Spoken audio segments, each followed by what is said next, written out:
हो हळू बोलतो काय विचारते बायको घराबाहेर काढेल ना मला. अहो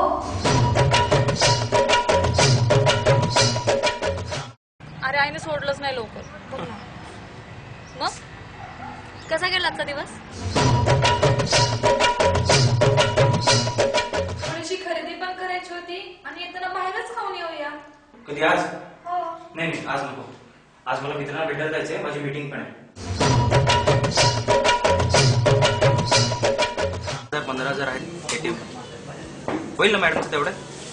बरं नक्की नाही येतो एकटा येतो बस. ठीक आहे. अजून हां पण आज एक अट आहे बरं. काय म्हणून काय विचारते?